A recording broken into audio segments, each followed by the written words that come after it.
Most gardeners are killing their soil biology without even realizing it. You water, you fertilize, you mulch, and somehow your plants still struggle, your yields plateau, and your soil never quite develops that rich, living structure everyone talks about. The problem isn't a lack of nutrients, it's a lack of microbial density. And more specifically, it's that you're feeding your plants directly instead of feeding the microbial system that actually makes nutrients usable in the first place. Here's the uncomfortable truth most people don't want to hear. A sterile garden, even one loaded with organic inputs, is still a weak garden. You can pour compost, manure, or bottled fertilizers into your beds all day, but if the microbial engine isn't thriving, those nutrients sit locked up, unavailable, or worse, they leach away. And this is where something ancient, something buried and nearly forgotten, completely changes how you approach growing food. There's a fermentation method that predates modern agriculture by thousands of years. Archaeological evidence shows similar systems used in parts of Asia over 2,000 years ago, where organic waste was preserved underground, not composted in the way we think of today, but fermented. This process creates a microbial environment far denser than yogurt, kefir, or even most compost teas.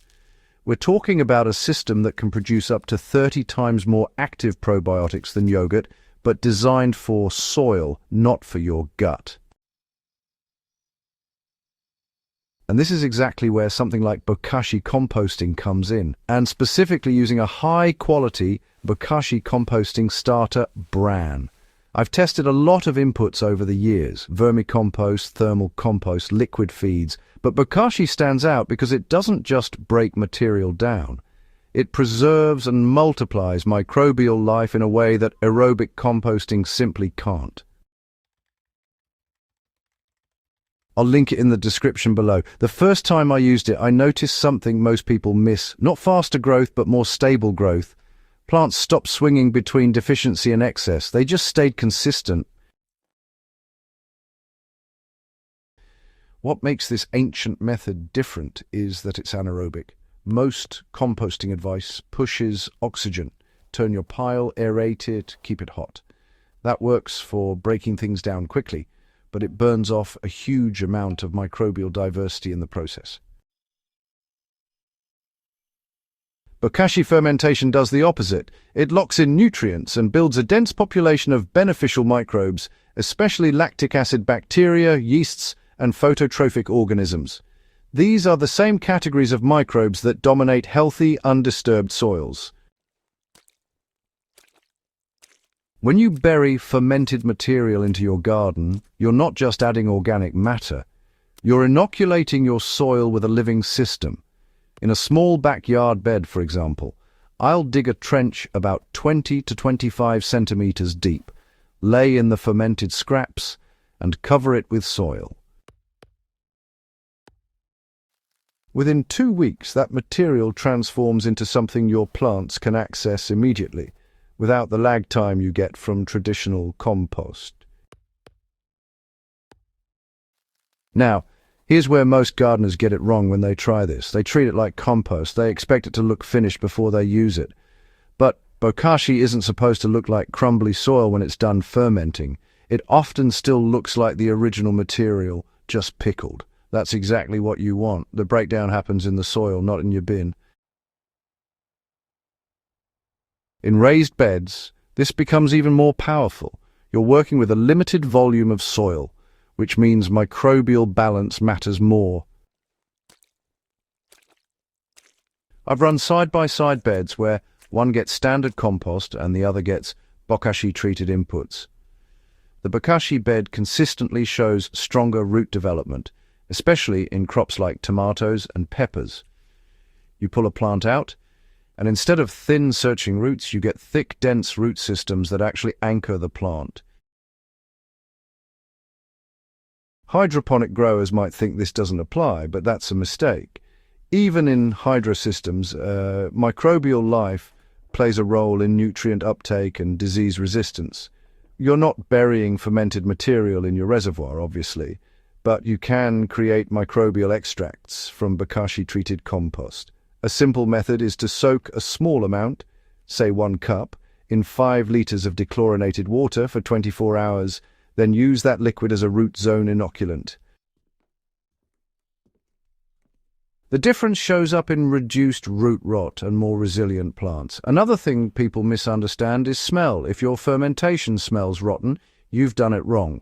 Proper Bokashi fermentation has a sour, slightly sweet smell, similar to pickles or silage. That's a sign that lactic acid bacteria are dominating. And that's exactly what you want, because those microbes suppress pathogens while enhancing nutrient availability. Let's talk about ratios, because this is where consistency comes from. For every layer of kitchen waste you add to your Bokashi system, you want a light, even sprinkle of the Bran, roughly 1 tablespoon per 2 to 3 centimeters of waste. Too little, and you risk poor fermentation. Too much, and you're wasting product without gaining much benefit. Once the bin is full, seal it and let it sit for about 2 weeks. No turning, no aeration. Just let the microbes do their work. And here's something I've learned the hard way. Don't rush the soil integration step. After burying the fermented material, give it at least 10 to 14 days before planting directly into that spot. If you plant too soon, the ongoing fermentation can temporarily lower pH and stress young roots.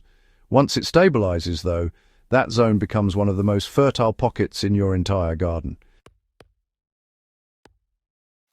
In larger garden systems, you can scale this by creating dedicated fermentation trenches. Rotate them through your beds so each section gets a microbial boost over time. This mimics natural systems where organic matter is constantly being deposited and broken down in place rather than being removed, processed, and reintroduced.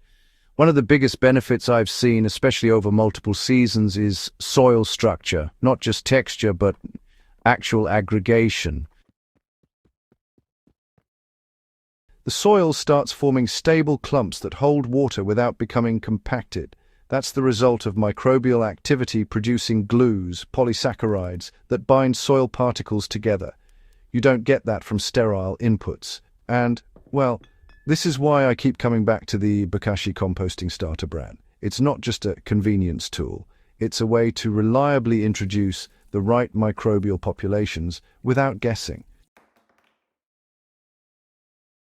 There's also a nutrient retention angle that doesn't get enough attention. Traditional composting can lose a significant portion of nitrogen as ammonia gas. Fermentation, on the other hand, locks that nitrogen in.